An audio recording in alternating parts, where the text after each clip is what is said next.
Appreciate it. Wow, what a great turnout. I appreciate everybody coming today and supporting us like always. I do want everyone here to really know how much I appreciate coming back home and how much that means to me and my family. Again, I'd like to thank Tom Jurich and Dr. Ramsey for making that happen. And we're real excited about it. We got a great challenge ahead of us, and we're really looking forward to that. But the first thing I'd like to do is just introduce my family and have you all stand up. First, Becky, my wife Becky.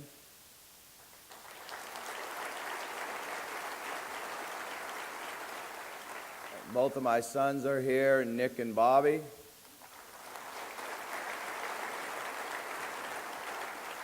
My youngest daughter, Katie. And my oldest daughter and her children, my grandchildren, Kelsey, Brianna, and Braylon.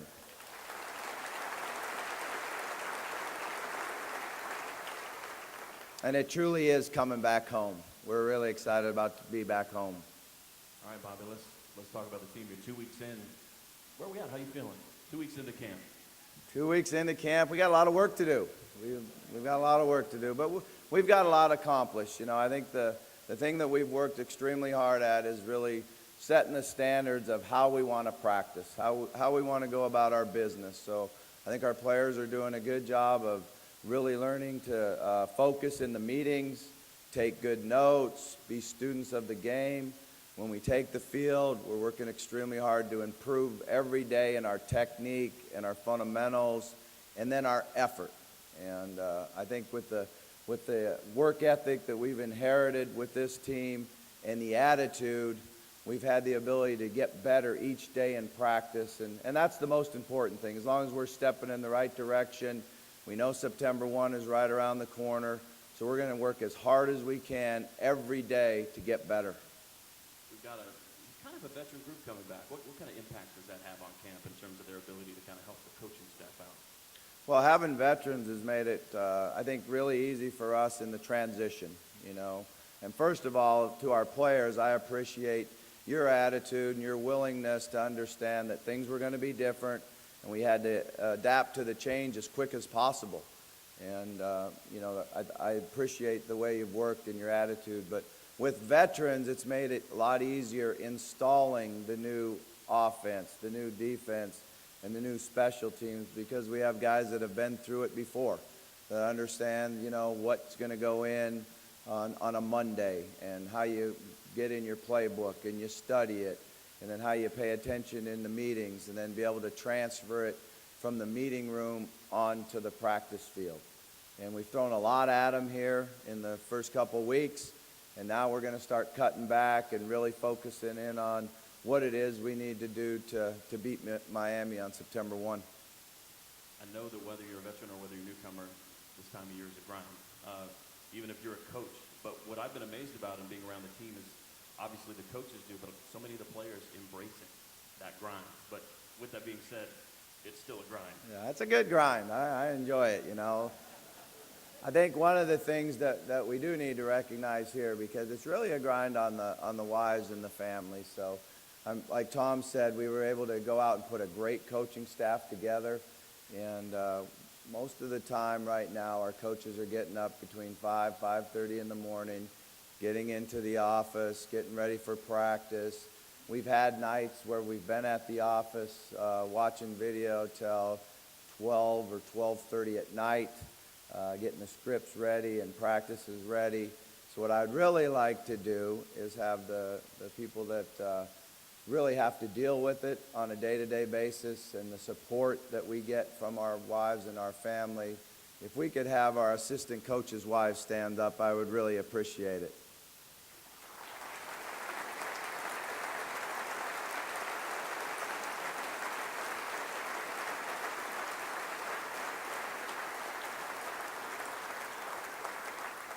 And fiancés. I always kid Lamar. I'm not sure if they snuck away and got married yet, or they're still just engaged. Some of these guys outkicked their coverage, I think, Coach.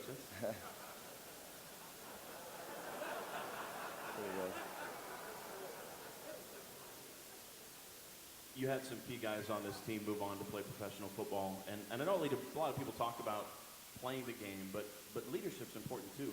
And with those veterans, just because you're a veteran doesn't mean you're going to be a leader. What does it mean to have guys step up and take that leadership? I know we're going to talk to the captains, and I know those guys play a big role. Yeah, what we've always done is really try to take some time and figure out who the leaders are. So when we got here, we went through the winter program, we went through spring, we went through the entire summer without voting for captains. And I thought that was important for our players to really understand, you know, when it's hard on a Monday in the month of July and it's 100 degrees out, who's going to go out and pull the train? Who's going to go out and get everybody else to work extremely hard and have a positive attitude and get better on days when it's not easy? You know, I think that's the biggest thing about leadership is, you know, when you feel good and everything's great, it's easy to go out there and perform and work hard. Well, when it's not easy, who's going to, you know, get everybody else to lift their performance and get better on that day? So when we reported the first day of camp, our team took a vote. We voted for 2 captains on defense, 2 captains on offense. The strength staff and everybody there involved had votes in it. The entire coaching staff had votes in it. And I thought they did a great job in the selection of our captains, and they've done a great job in our leadership so far. I know that playing in front of a sold-out crowd at Papa John's Cardinal Stadium is nothing new to you, but we've gotten a little bigger, we've gotten a little better, and we're still packed. I mean, I'm not kidding about the tickets, folks. If you don't have football tickets, go ahead in the lobby and call gocards.com. But what does that mean to you? I mean, this outpouring, this new building is packed, and it's going to be crazy this year cheering on the team. I know that has an impact. Yeah, it's going to be a great home field advantage, and I think that's something that when I was here before that we took complete advantage of. That this is one of the hardest places in the country to come in and play on the road, and we appreciate all the fans that come in and make it that way. We're very well educated. That's what I like. You know that when we have the ball and it's third down, we're nice and quiet. So we can make the calls and the checks. And when it's third down and they have the ball, we're as loud as it can possibly be. But in all seriousness, you know, one of our goals and our number one goal is to win a national championship. That is something that we will.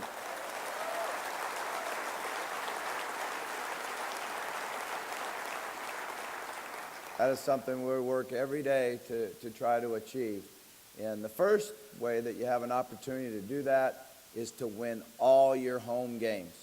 So if we can get it cranked up again, win all our home games, start that winning streak at home, then that gives us an opportunity to achieve the goals that we have set in front of us. I think 23-1, am I right, Rocco? Is 22-1 at home the first 4 years at the University of Louisville. And I know that you guys can take some credit in that. So we're going to keep that rolling. On September 1st, Miami, we're back in black. You like the black, folks? I do like it. I do like it. You know, that was one of the, probably the fondest memories I had was our first blackout here. I think the number 3 team in the country, West Virginia, was facing the number 5 team in the country, University of Louisville. We decided to have a blackout. It was a great football game. Our players played extremely hard. We found a way to win the game in the fourth quarter. And besides wearing all black and the entire stadium covered in black, we had parts of the lights go out. So we just have to figure out how to do that again and get our first win.